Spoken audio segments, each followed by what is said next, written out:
Well, hello and welcome again to the Weirdly Magical podcast with Jen and Lou. And today we're going to talk about the Gemini New Moon, which is on May the 22nd.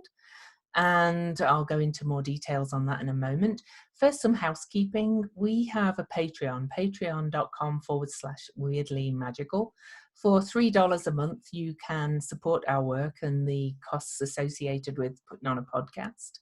And when we reach a certain number of subscribers, and we're more than halfway there, we will be doing Patreon only content. And in our next podcast, we will actually have a special announcement. We're going to do it's our second year anniversary of running this podcast. So we're going to be offering a giveaway, and there'll be something to do with Patreon involved there as well. Also, if you have any questions, it's weirdlymagicalpodcast@gmail.com. If you send your questions to that email address, you may be featured on a podcast episode. We don't have any questions this time, I don't think. I did look yesterday and not today, but no, we don't. So let's introduce ourselves quickly. I'll go first for a change. I'm Louise Eddington of louiseeddington.com. I'm a soul astrologer and writer of 2 books, Modern Astrology and The Complete Guide to Astrology. And what else?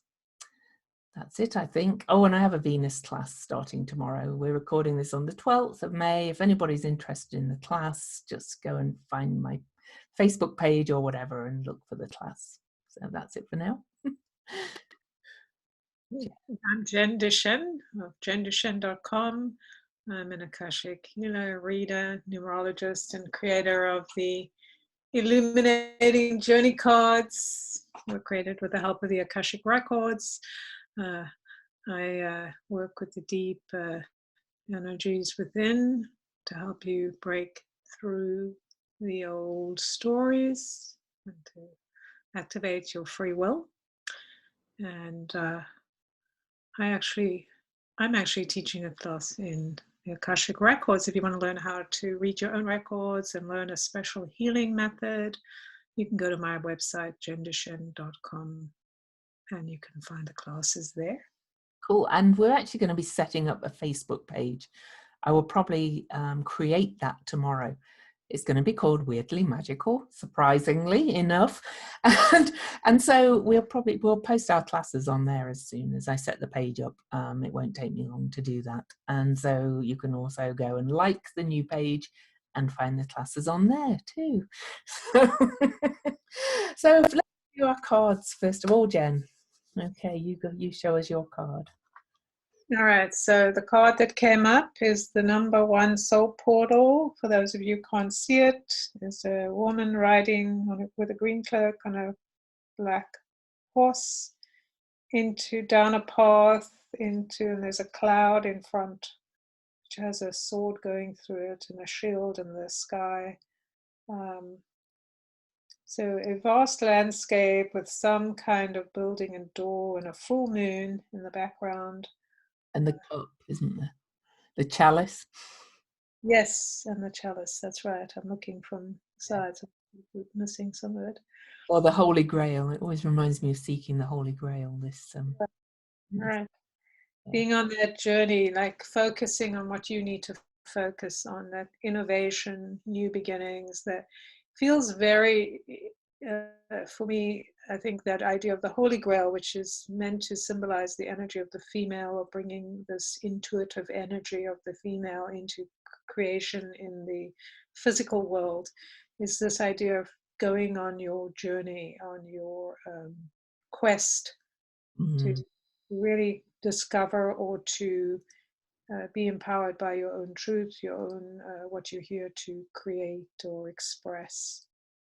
And it's very appropriate. And I love the colours because it's pink and the figure is wearing a green cloak, and they are very much colours of Venus, pink and and green, depending whether it's Libra or Taurus, which Venus rules both. And Venus is turning retrograde in a few hours as we record this at 21 degrees of Gemini. And we're just about to speak about the Gemini new moon, and we'll be speaking about Venus in this as well. So cool. Right. And the card I pulled was the Lovers, which is actually the Gemini card. You cannot make this shit up. And Jen saw me shuffle and shuffle and shuffle, and there it came. And this is the principle of art and craft, or the relationship, the journey of the twins, is what the book says. And the twins is a universal motif throughout many cultures. It's there was the Raggedy Ann and Raggedy Andy, and Hansel and Gretel, and the Prince and the Pauper, and lots of famous couples. But if you see, everything is paired in here. There's the Orphic egg and the serpent at the bottom, and the lion and the griffin and the lion, and then we've got the Cupid at the top firing the arrow. So this I want to read you the quote actually with this card that comes in the wonderful Anjali Zarian book that goes with these cards, and it's by Anais Nin. She says, the value of the personal relationship to all things is that it creates intimacy, and intimacy creates understanding, and understanding creates love. And this card as well is really a reminder to be of true partnership, to kind of, come together but not limit each other, to stand side by side as well, and bring in all colors and ages, and to be childlike and curious with the two children at the bottom here. And Gemini is a very curious sign, so we'll be talking about a lot of that as well. So you can't Right. Yeah, and both cards have this like pink energy. I think it's really interesting, the coloring and kind of the focus on this idea of expanding into that energy of love, of the heart, of the and open mind as well, to seek truth kind of thing, and to seek, right. When you enter your heart, or you speak from your heart, then you don't have the barriers or the prickliness that you might have when you speak from your mind, or from, oh, this is the right way or the wrong way. mine has the chalice on it too, the cup. The children are holding the cup. Oh, cool. Right. So it has the Holy Grail on there too. So very similar cards, and we do not plan this ever. It's always funny. Okay, so the actual new moon, not full moon, Gemini new moon on May the 22nd, 2020. So lots of twos there in a 5 month. Well, it's not yet, but anyway, Jen will talk about the numbers. The new moon is in the sign of the twins, so that's 2 as well. And the new moon is at 2 degrees and 4 minutes of Gemini. There is also Venus and Mercury ruling the new moon. Mercury rules Gemini. They're at 20 degrees of Gemini, and they're in square aspect to Neptune in Pisces, which is at 20 degrees. The new moon is also in aspect to Saturn and Pallas Athena in Aquarius. And as we record this on May the 12th, Saturn has just gone retrograde. Venus is about to go retrograde. Jupiter's about to go retrograde. And then Pallas Athena is going retrograde in 5 days' time after we record this. So by the time of this new moon, we'll have 1, 2, 3, 4, 5 planets in retrograde, if you count Pallas Athena, which I do. And lastly, the other thing we'll be talking about, and probably some other things, is that Pluto and Eris are within minutes of their second of 5 exact squares that are happening over 2020 and 2021. And I think that's relevant because of the Chandra symbol that I'll be reading at the end. So there's a lot about female kind of empowerment, and the apple, and all kind of things like that, and relationships. So we'll talk to all of that. But Jen, do you want to dive in and give your first thoughts? Yes, I would love to. First of all, that we're having this on the 22nd. The date, the 22nd, the number, the 22, is very powerful. It is a number that has been with us in the past few years as we have gained momentum moving into this time. It also represents our year. So you look at the 22, that's the 2020. So what I feel about this moon is it's very much a moon that is setting us on the path to new things, new discoveries, new way of being, this 2020 vision, this idea of being, um, having the vision to see the design that we are creating and then put it in place, because 2 and 2 is 4. This is a 13 universal date. So we have 2 4s in the dates. Very powerful. The 13, of course, there's the Venus going retrograde at 13 degrees. 13 is the divine feminine number. Well, It is she goes, her star point will be at 13. She doesn't go retrograde at 13. Sorry. right. Yeah. Anyway, on the 13th, that's what. Sorry. Thanks Yeah. for correcting me. On the 13th. But there is the energy of 13 around there. And just understanding the power of the 13, the power of the 22. The 22 is a master number. 13 is this number of rebirth, renaissance, whatever you want to call it. This idea of taking everything, shaking it up, and rising from the ashes in a new way. That phoenix number. So we definitely experience a death at this time, and many of us may actually be feeling this on many levels. Also to talk about the moon and the sun at 2 degrees. There's the other 2, and then 4 minutes. So we have the 2 and the 4, which is again speaking to that energy of the year, because we have the 2s that make a 4. So it's very much about this idea of bringing in the harmony of the 2 sides, the 2 aspects, finding the balance, the neutrality, the incredible power of relationship, being in relationship, and starting to build something, new foundation, new systems, new awareness that is taking us out of where we've been. Definitely. And all that Gemini, it's very much, we were talking about it beforehand, very much kind of about shorter journeys, more local communities. So when we talk about relationships and this new moon, and with the Venus retrograde and with Mercury conjunct Venus, we're not just talking about, your primary relationship in your life, if you have one. We're talking about how we relate to everybody, really, each other, our local community. Everything's being drawn back in with this heavy focus on Gemini this year, due to the nodes having the North Node now being in Gemini and the Venus retrograde in Gemini. And that square to Neptune is dissolving a lot of our fixed beliefs. So this is all very mutable energy. Gemini is a mutable sign. Pisces is a mutable sign. So our fixed ideas, fixed beliefs, things we thought to be true, they're all shifting and changing, and that's where the curiosity comes in. It's very important during this time to remain open and curious. I've been talking about it on my daily posts for a while, about beginner's mind, which is kind of a Zen Buddhist concept. It's about opening your ears and shutting your mouth for a change, and knowing that you just really may not know, or you may know more than you know, but you can always learn more. So it's not thinking you're dogmatically right. It's about letting go of dogma and really kind of recreating everything. But it's all very shifty, this.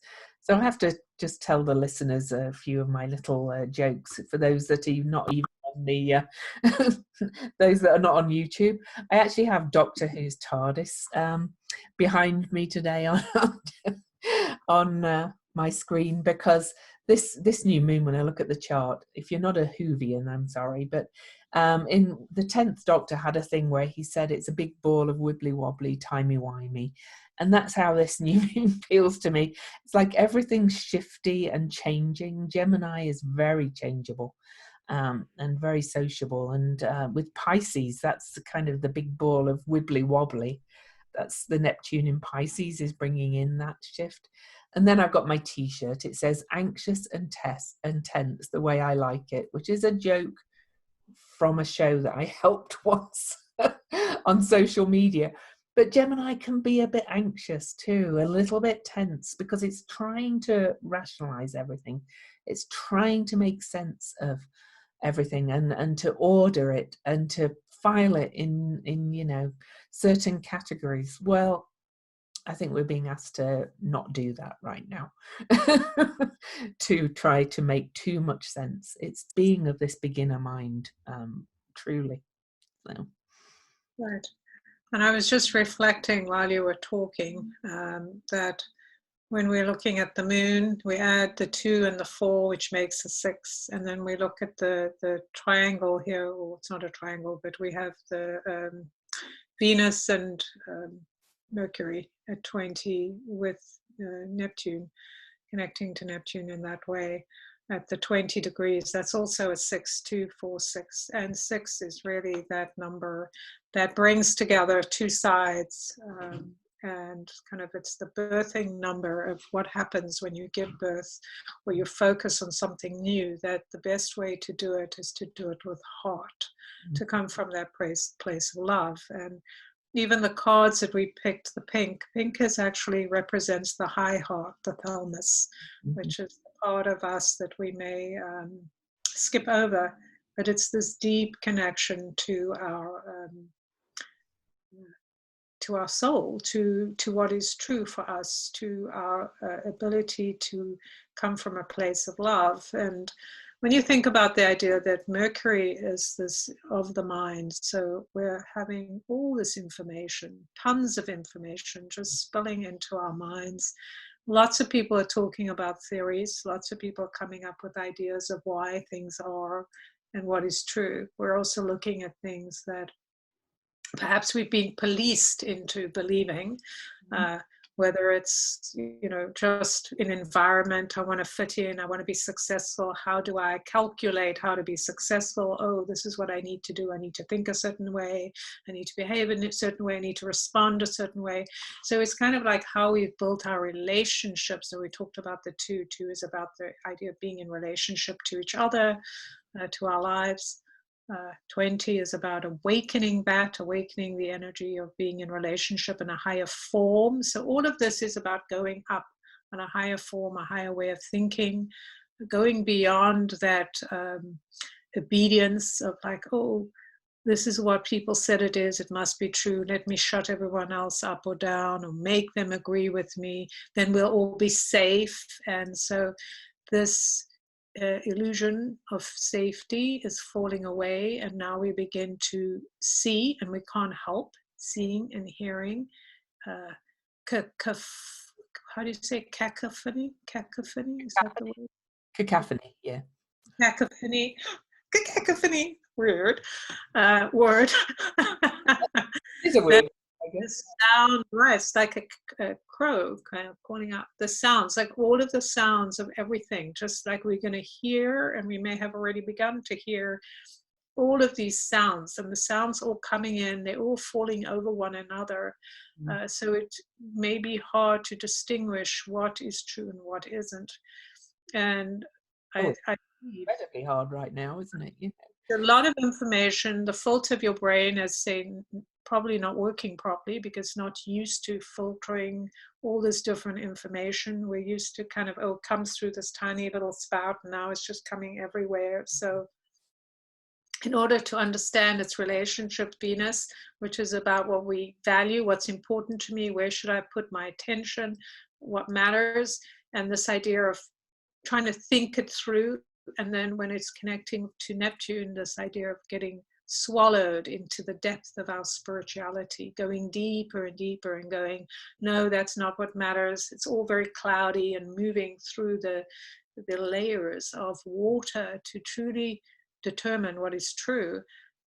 For me, I think, and that's what I hear in the records, the best way to be in tune, which is this two again, the in tune, intuiting kind of that feminine energy of what is true for me, what do I care about, through my heart, through my breath, is being able to be in balance or in neutrality. Like again, that's a point of two, between two worlds. So you're not judging what it is, you're choosing to just pay attention to what resonates, or go, that makes no sense to me, or I'm going to have to recalculate what this is.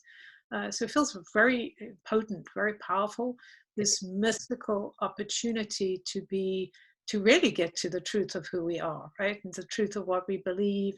And Lou and I were talking about this idea of kind of detangling from mass consciousness, this idea of going, oh, last week or 6 months ago or whatever, I was really focused on trying to get people to agree with my point of view. And now I realize I don't want to talk to these people anymore because I don't care about what they believe in.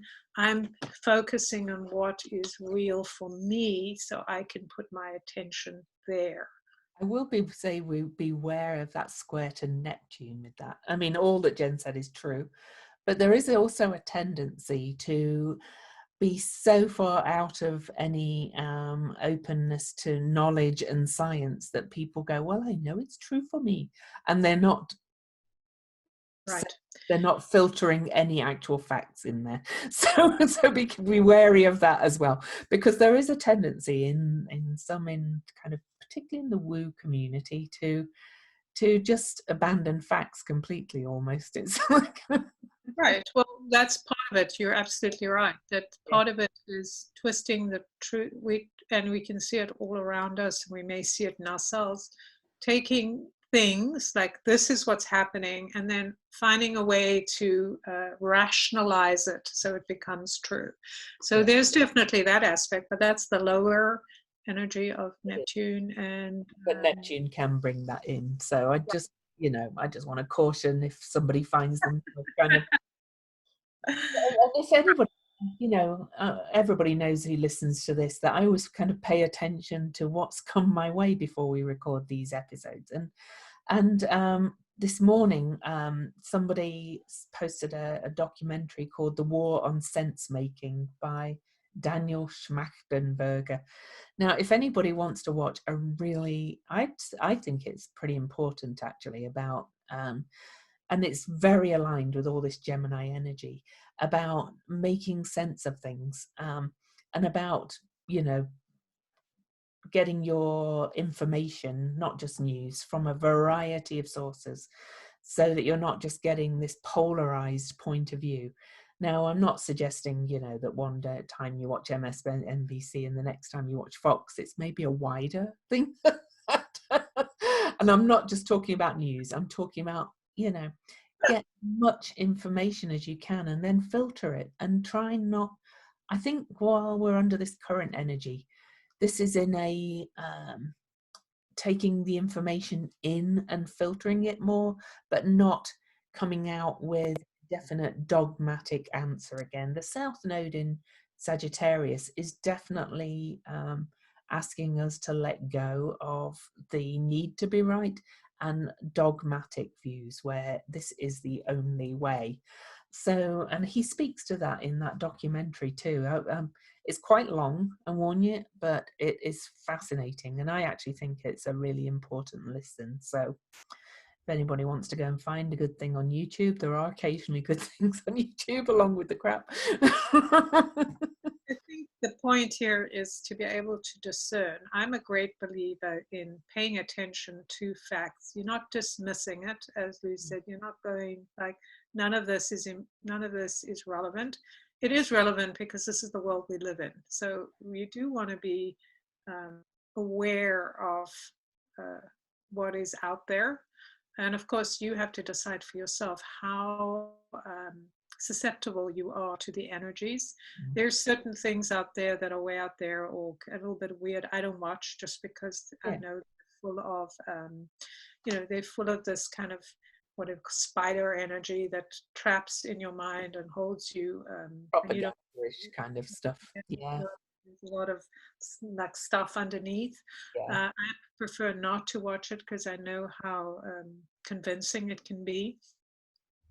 But certainly every other thing that's available to read or listen to, just learning how to discern. Well, the only way we can learn how to be better thinkers, be better innovators, is through our process of discernment. When we know we don't have a reaction, when we're reacting to somebody, something that we feel like, oh, I'm getting pulled in, or it's like, oh, that's, that's wrong. I've got to go around telling everyone it's wrong. Then we know that we're not in a neutral place, and therefore there's something we need to be questioning, right? Is there something?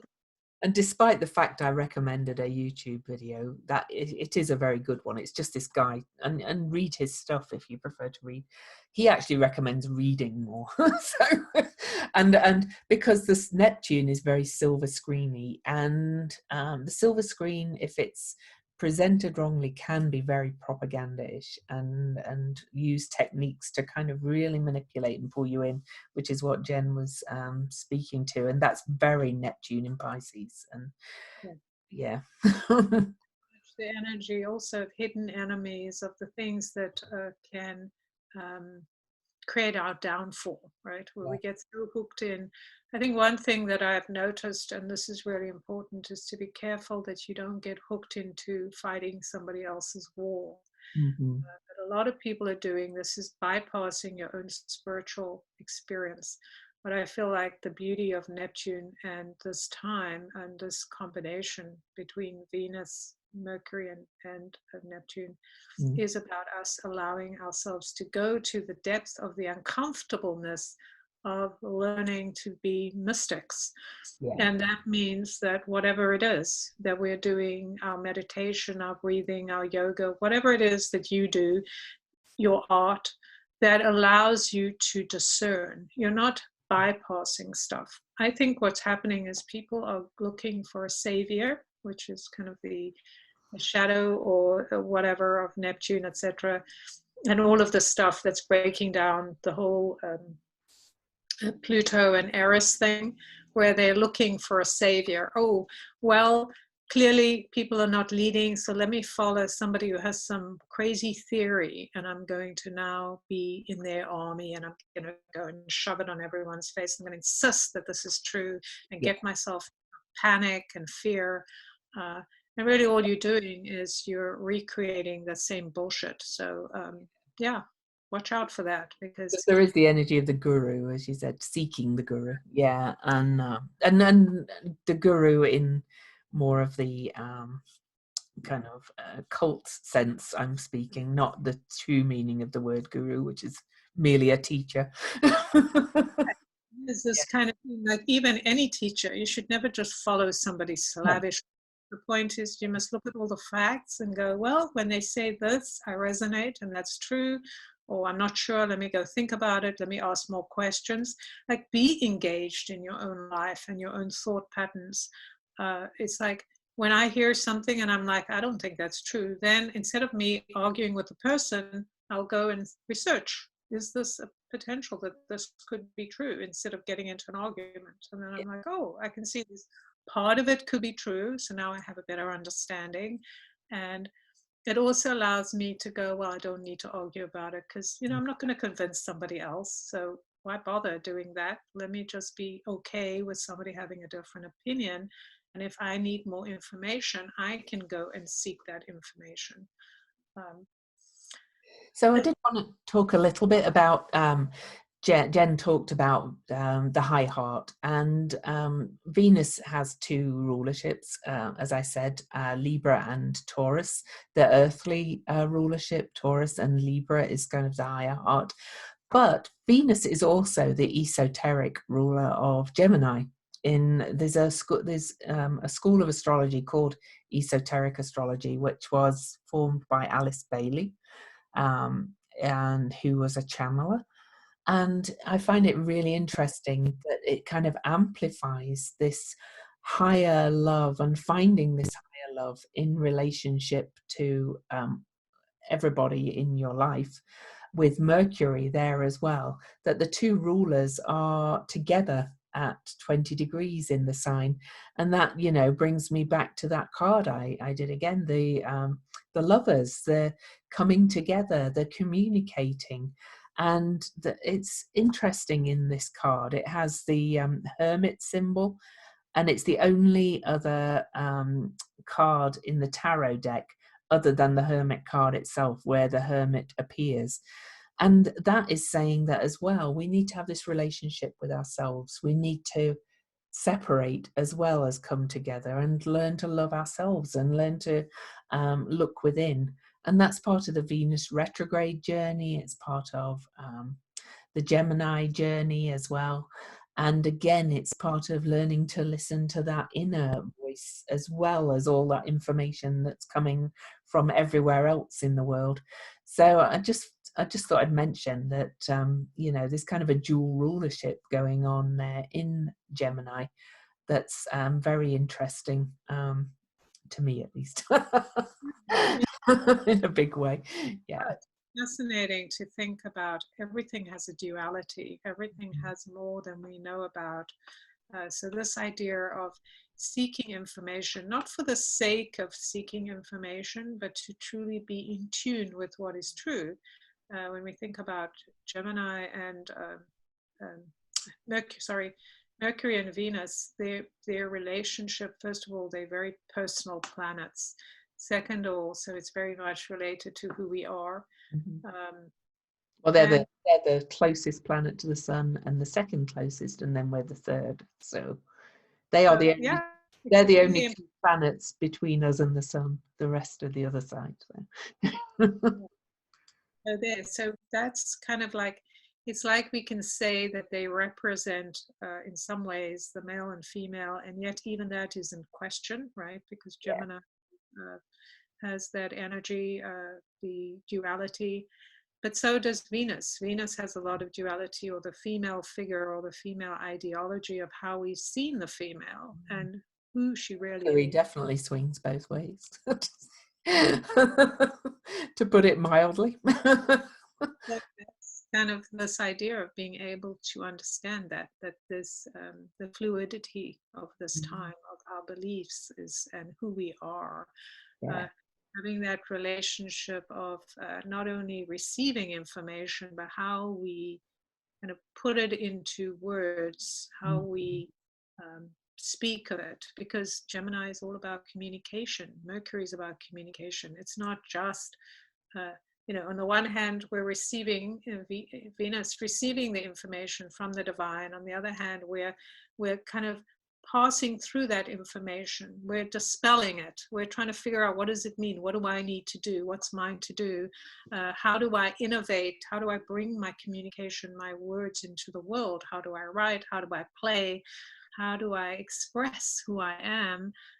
And then have this opportunity to go even deeper, which, of course, we were just talking about Mars, which is another key planet, and that's in Pisces.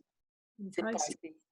Yeah, in Pisces, next conjunct Ceres, who is, interestingly enough, Ceres is heading towards her retrograde, which will follow the exact same path that Mercury retrograded at from February the 17th to March the 10th, exact degrees. So incidentally, I'm doing a free presentation for EA Zoom meetings on the 21st, so the day before this new moon, about Ceres. So if anybody wants to find that group on Facebook and watch the free presentation, or maybe I'll post it to our new Facebook page as well. But sorry.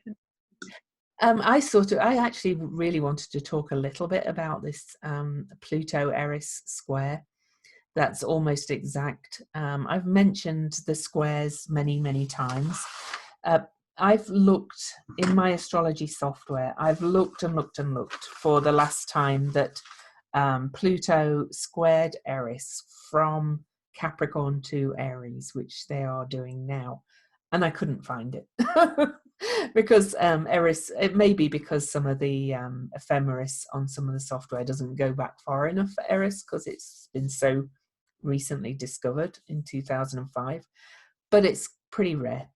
The cycle between Pluto and Eris started on December the 15th, 1756, when they were conjunct at 18 degrees Sagittarius, which is opposite the point where Mercury and Venus are on this lunation.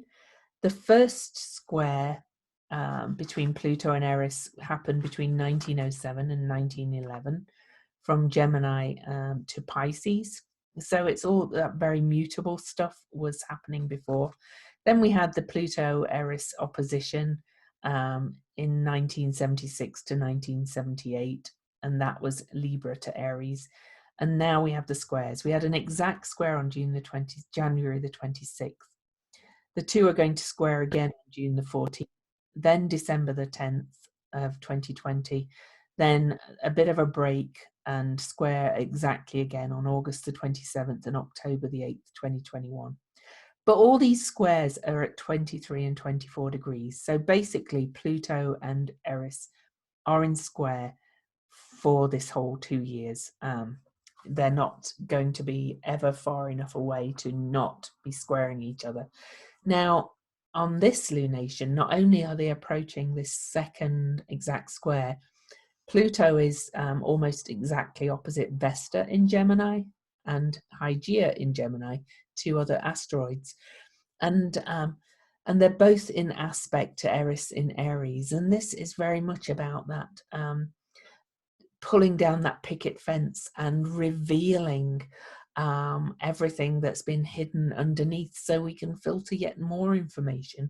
I think there's going to be more revealed about corruption and artifice, and kind of the bonfire of the vanities, if you like, the vanities of the wealthy ruling classes and things like that in these revolutionary times. And that's a lot more information for us to filter through. Pluto in Capricorn doing his transformation of the institutions, ruling institutions. He's been doing that since he entered Capricorn in 2008, and he's continuing to do that, but he's kind of coming to a peak as all these other planets have aspected, and a lot of it's this year. There was the Saturn Pluto conjunction on January the 12th. This is what's happening in our world. This is why things are collapsing. And it looks like we're going into a depression and all these kind of energies. It's because all of this is being shaken up. What's not working is being revealed. And in Gemini, all this other focus in Gemini is bringing it in to the local space again, and bringing it into our community, our immediate community, and our immediate relationships. And I love that Pluto and Eris are joining in this party on this lunation as well.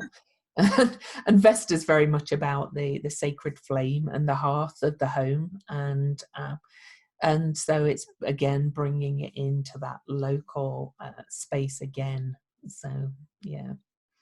Yeah, it's very powerful, because the artifice that has been put in place in the patriarchal, even beyond times, which has been to suppress the masses in order to create a certain narrative. And you think about how that impacts, how, the influence of Gemini in that aspect of what we believe to be true, or what we've constructed so that we could live with it and accept it. I mean, we're so convinced, aren't we, as a society, that there are always going to be those wealthy people, and there are always going to be, but why? Why does it?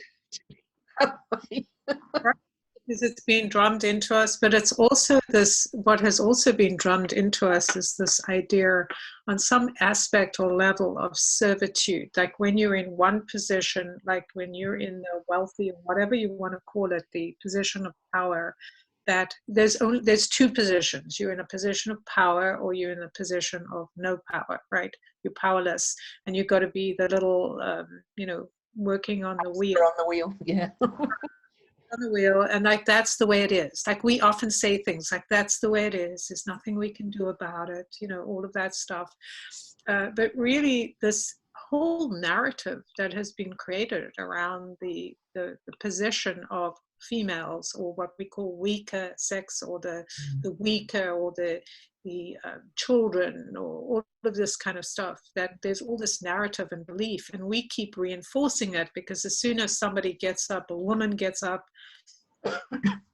one unexpected male or child gets up, then our first response is to belittle them, and we want to embarrass them and shame them, so they'll run back to their low position.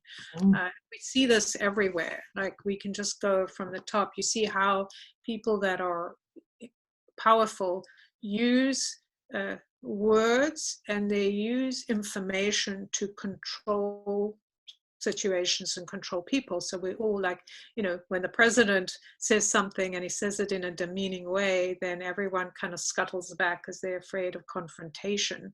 And I really believe that this is the power of Eris, is she's not afraid of confrontation.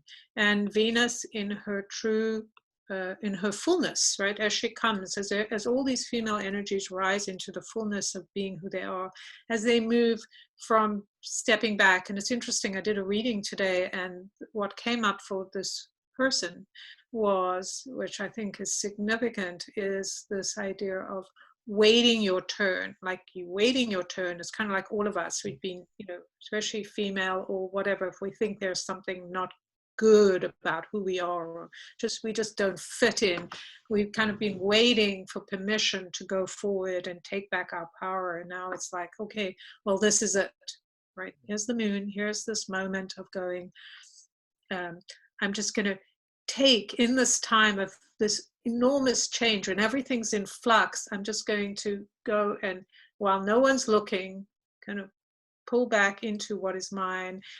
This, you know, distance myself, break free from this idea that I need to behave a certain way, and just kind of walk around and go, okay, whatever. That to me is the power of Eris. Like when she came, all of the things she's done, like all of the stories, the tales, has all been about, I'm going to put something in your midst that is going to force you to rethink who you are, right? That thing who's the fairest of us all, who is the one that can, you know, just kind of threw everyone into complete conflict because they were so confused by that question. Like they didn't know what to answer. Like, oh, I have to come up with an opinion. I have to prove myself, right?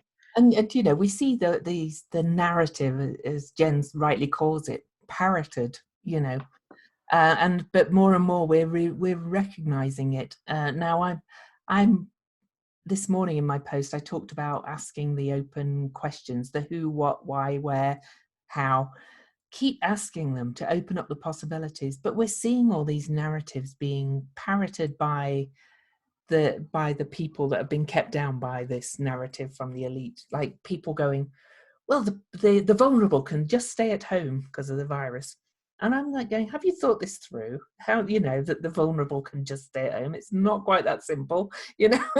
We're being asked to, you know, I'm not saying I know the answers either here, by the way, but it's just, we can hear these words being parroted down and down through the things. And that's what's being revealed by Eris.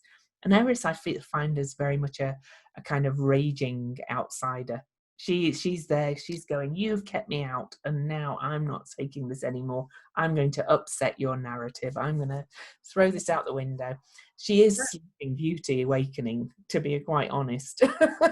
And my Chandra symbol kind of speaks to that. So it's kind of exciting that people are waking up to this narrative, to where they're being manipulated by the news, by the words, by the words of our leaders, and they're like, Right. And the thing is, when you take this idea, the intelligence of, I've gathered the information and it's been set in stone, therefore no one can question it, and turn it on its head and say, no, you didn't. You didn't ask all these questions that are now being revealed, which is the beauty of this virus. The mutability of it is it now gives us a reason to go, I don't feel like what you're telling me or selling me is true, right? And I have more questions. So answer the questions. Like, this is how we get more discerning, is by asking those questions that you were talking about, the open-ended questions. And there is no reason, like if you have nothing to hide, there's no reason for somebody to refuse to answer your question, right? If somebody won't answer your question, if they get angry because you're asking them a question, if they get defensive, if they attack you, then clearly they have something to hide, because it's like, well, I want to know more. So now we have the courage. We've been given the courage, and we have the reason to go, well, there's something here that's impacting me. And I think also mothers going on into this space of being defending their young, right? Like, I want to make sure my children are safe. I want to know my parents are safe, like all of that kind of idea.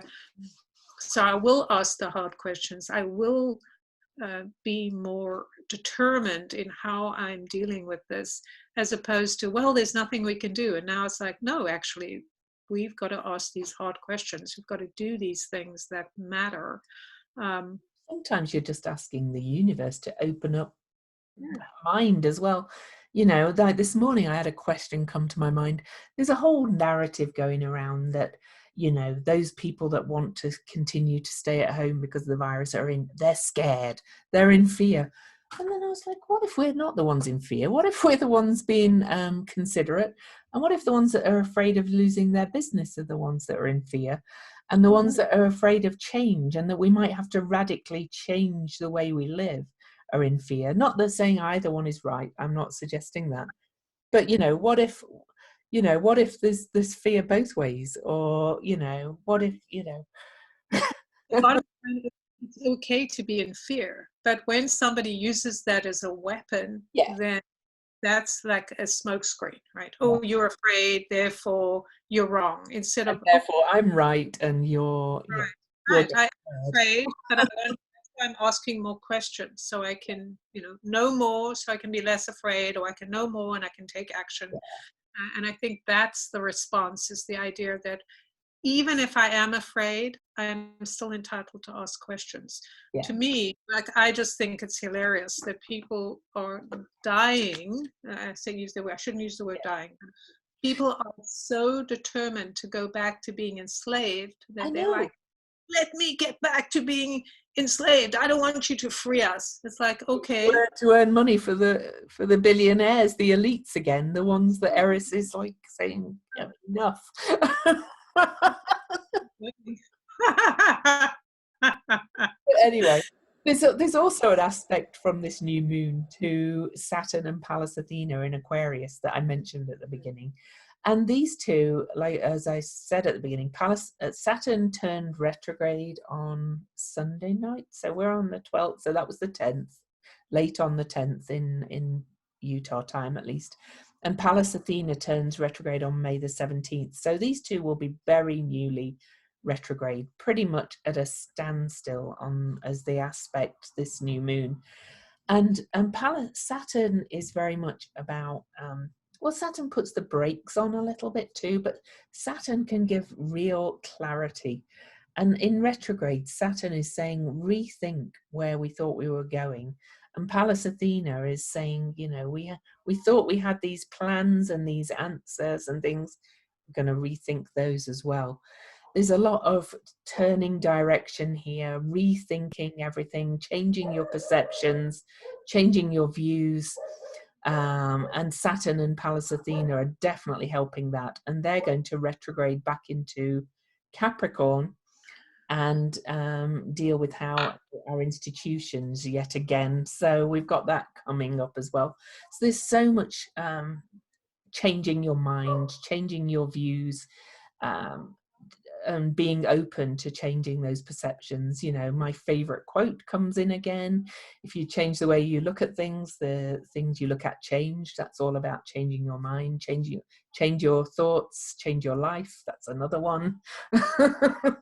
They could all be relevant for this new Right. moon. It's Yeah. about changing your perspective. I think what's really interesting about Saturn and Pallas-Athena, that they're at 0 and 1 degree, this idea of being really focused on new beginnings. And Saturn is the structure maker, the one that's saying you've got to get disciplined, you've got to focus.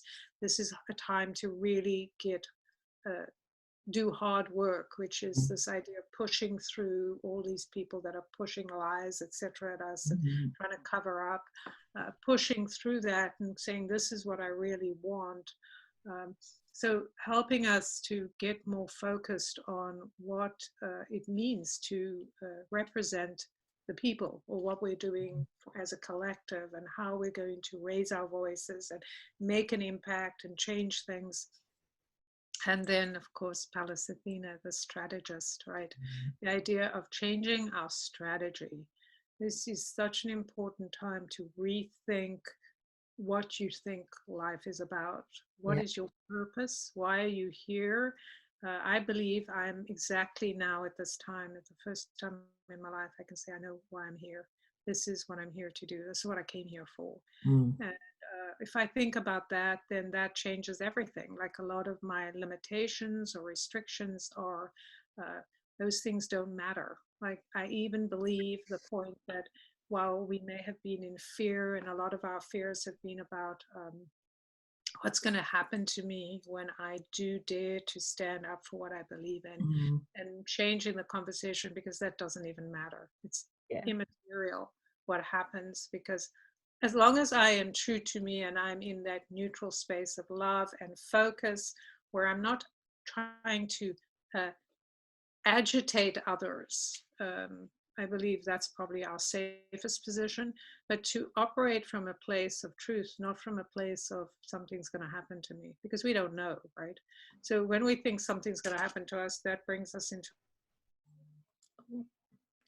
a place of fear. In a place of fear, we are in the negative. And I just was reading something, I don't even remember what it was, where somebody was talking about, maybe it was on Facebook or something, somebody was talking about how so many people have been hooked into this idea. What is that thing that everyone, The Secret, what's that all about? Law of attraction. Law of attraction. And she was saying, through the law of attraction, here I am, I've done all these things, and then I got ill, and people said, you must have attracted that to you. And then I started trying not to attract it, and then I was like, okay, I keep thinking about it, and and then that would create fear. You just get caught up into it. And she's like, you need to be focusing on what is true for you, not what you're trying to attract. And that, I totally believe that, because that's what I get in the records all the time. When we are who we are, things fall into place. When we're trying to make something happen because people told us we're supposed to have that, then we're trying to manipulate something that's going to manipulate us, right? Yeah. And the law of attraction, it's I believe it's one of the natural laws of the universe, but The Secret had a lot to answer for. We have to change our mind, our perception of all of these things, I think, as well, and get to know them at a deeper level, because you don't ask for ill health. You do not ask for that, but through power of the mind, you can help yourself to kind of lift yourself out of it a little bit, but it's not easy. It has to come from so deep within inside, I think, the law of attraction. Sorry, I mean, I agree with you completely, Jen, but I just think the law of attraction has been so badly used in so many ways. So I do believe that the Secret and all that, I've never actually watched the whole movie. I started not so long ago trying to watch it, and it's so old now that it just doesn't have that impact, but I just stopped watching it. But I think what's so beautiful about it, and all these things that have come into our lives, that we received the information. Maybe we didn't use it in the best way, but we did use it to whatever we needed to get us to this point. And now, as you say, we can go deeper. We can go in order to activate the natural law of attraction, I need to be doing the things that are true to me, as opposed to trying to fake it. Like, Yeah. I'm going to fake that I'm doing me, but I'm actually doing what other people say is me. Like, I'm pretending that what's important to me is to have items that represent wealth, for Yeah. instance, right? So if I think that having a nice house or cars because it's about me looking good in the world, then, and that's clearly where we're breaking away from that. That's all bullshit. Like, it doesn't even matter, right? It Like, doesn't. if you really want that, then you're gonna be who you are, and that's going to fall into place, and Mm. that's going to activate the law of attraction, as opposed to you thinking you need to, turn the wheel. Like, Yeah. like, we can trick the universe by saying a few words or doing something, like it's going to be like, oh, okay. The I don't universe is more smart than that.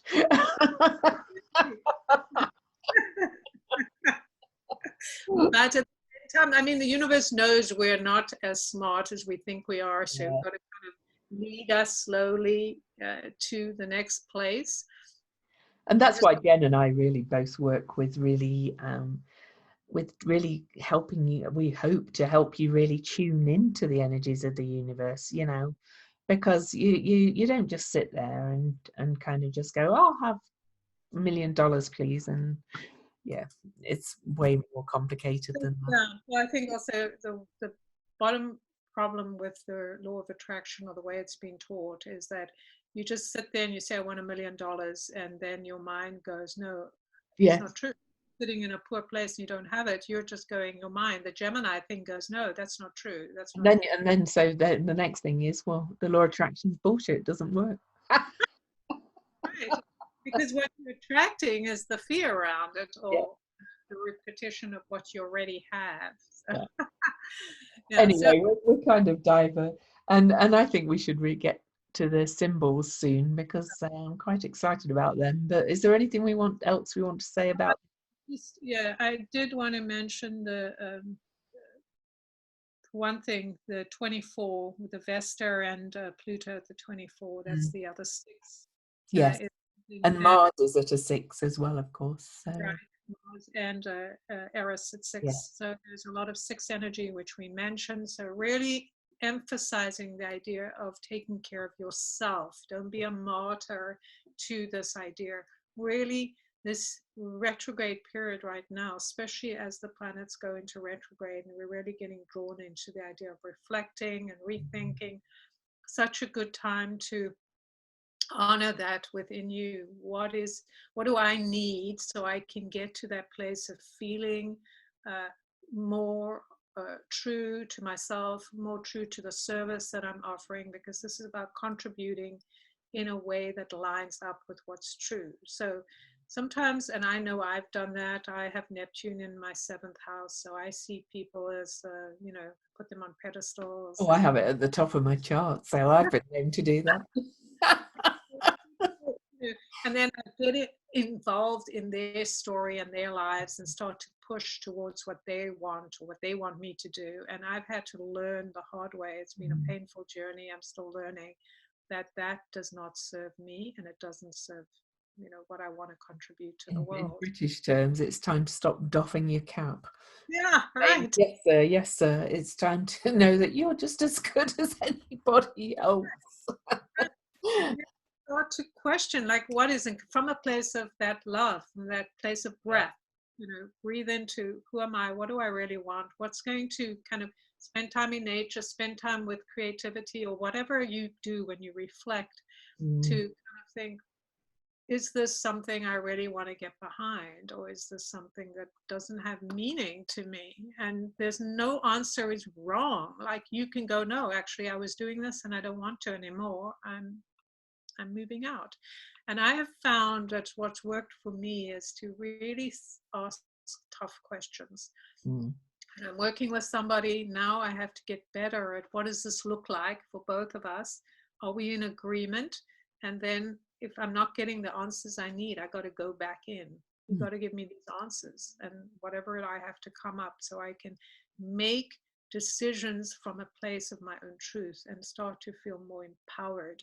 So I think this part of the chart is really pushing us to do that, to take responsibility for the decisions we're making by asking tough questions. Yeah. And having, and I'll just mention, having Mars in Pisces means that there's a shift in the way we, because Mars is about our libido, about our taking action, and now it's like Mars is like wading through this Cosmic soup, I like to call right, cosmic soup, unstable ground. So it's very interesting because we can't act in the way we might have. We can't take wading through water. right. With Mars in Pisces, it's like going, oh, this water, you know how it slows you down. It's also very tiring, by the way, Mars in Pisces. So you might find yourself needing naps and needing to go to bed a little bit earlier with Mars in Pisces. Right, and the sixes are all about self-care. We're in a 9 universal month, another number of self-care and taking naps, and really rich self-care is so important, so that you're doing things you want to do, that you love to do, that you're inspired to do, and not just doing it because you're going to get some reward in the end. And Mars moves into Pisces we're recording this on Tuesday afternoon, and Mars moves into Pisces before midnight tonight, our time. So he's almost there. So by the time you listen to this, he's probably in Pisces. So if you find yourself kind of suddenly feeling tired tonight, it's Mars in Pisces. So let's do those symbols, and then I've got to cook my dinner. You do yours first. Get away from cooking dinner. Unless you're like me and you live alone and you can have sandwiches and stuff, whatever you want. I don't do Gemini 3, Sabian symbol. The Garden of the Tuileries in Paris. The keynote is the formalization of collective ideals through the application of reason and order to newly discovered aspects of nature. So the gardens of the Tuileries and Versailles are typical representations of the classical spirit and its need for order and symmetry.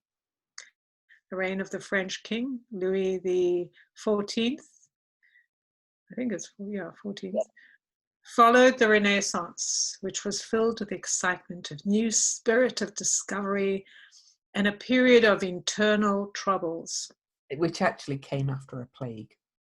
Right. And many of these things are, happening. It's very interesting because everyone's thrown about. Yeah. Sorry. A reaction had to come to consolidate the gains made by the collective mind of the European woman. Such a consolidation usually leads to another extreme. That is the formalization and often the narrow intellectual crystallization of dualistic concepts. That's so fascinating because that's just what we've been talking about. Don't get too quickly into an idea without exploring the bigger picture. Yeah. So the heavenly gift bearing Santa Claus has become the paternalistic autocrat, king by so-called divine right. The warm family circle celebrating the birth of the deliverer from wintry darkness is now the court of the king, ruled by rigid rituals. There is clarity, but there is also ego-centralization and the worship of formalism. So I kind of take that as a bit of a caution. Like some of the Chandra symbols usually are more of a caution. Right.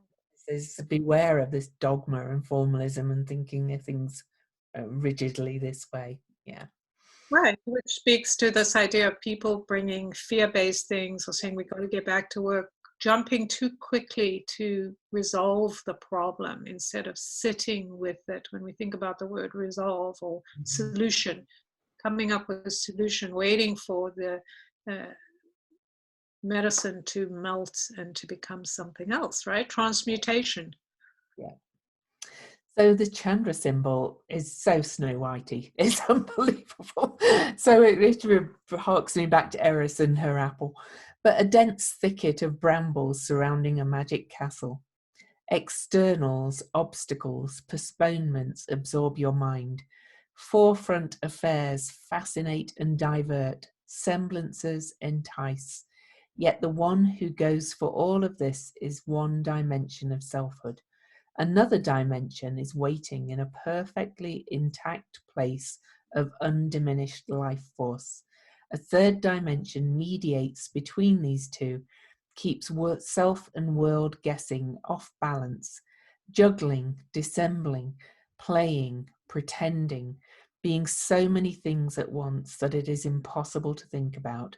You are cast loose in a mythic landscape, wandering forever, yet always right there, doing just what needs to be done and disarming all expectations, including your own. Well, I just love that. You know, it's kind of this waking up to these other possibilities and integrating, you know, all this external and the internal and this the mythic landscape and bringing this third dimension of mediation in there, which is very Gemini. Um, so bringing in your rational mind, your left brain, your right brain, and bringing it all together, I think is what is saying here, to cut through that dense thicket of brambles so that Snow White can awake. There you go. I think what's so beautiful about it is this idea of being pausing into the space, and allowing your higher self, your higher energies to drop in. So you're choosing a path that's going to take you to something amazing that you're involved in, as opposed to settling for something because somebody else is. And settling to that narrative, the external. Yeah, definitely. All righty. So I'm going to just wrap up with how you can find us. So I'm going to go first this time. I'm Louise Eddington again, louiseeddington.com. It's Cosmic Owl Astrology is my Instagram account, my Facebook page, my YouTube channel. Likes and follows on all of those would be really appreciated, particularly YouTube. I'm trying to really grow my YouTube channel. My Venus class starts tomorrow. It's not too late to sign up if you're listening to this already. It starts on the 13th. All classes are recorded though. So if you missed the first class, you could catch up. So it's transformative, my Venus class. It's the third time I've run it. And I'm very excited about this one because Venus stations retrograde opposing my sun. The middle star point where she meets the sun is on my moon. So it's like, oh, this is my retrograde. So you can find me anyway by Googling my name. And there's my books as well. They're available for purchase at all good booksellers. Awesome. So I'm Jen Duchenne. You can find me at jenduchenne.com. That's JenDuchene. I also have a YouTube channel. I think if you go Jen Duchenne, you'll find it. I'm also looking for subscribers. Are great. I post weekly videos. I'm on Instagram, Facebook. I have a group, We Belong Here. And my cards are available if you're interested on my website, as well as the class that I'm teaching, the Akashic Records. Night Grid. Yes, the Akashic Lab starts on. It's online, so it's super easy. It is just a wonderful class. Learn how to read your own records. It's so super powerful, transformative, and helps you feel truly safe in your body, connected to the divine. So the information is on my website, on the page. If you're interested, we can always connect. I love talking to people, connecting. So even if you're just interested in having a reading, want to know about classes, etc., you can reach out, we can chat, check in and see if that's something that you're interested in. And don't forget that we are, in fact, I'll probably do it first thing tomorrow morning, creating the Weirdly Magical Facebook page and Instagram account. So follow us on both of those for podcast information and for information from both Jen and I as well. Not just selling our classes, but everything, just weirdly magical stuff we're going to post on those pages. It's time we did that after 2 years. And look and look for on our next episode for a special anniversary giveaway that we're going to offer. So I think that's it. Everything? Yeah. Everything. Yep. Okay. So that's goodbye from Lou. Goodbye from Jen.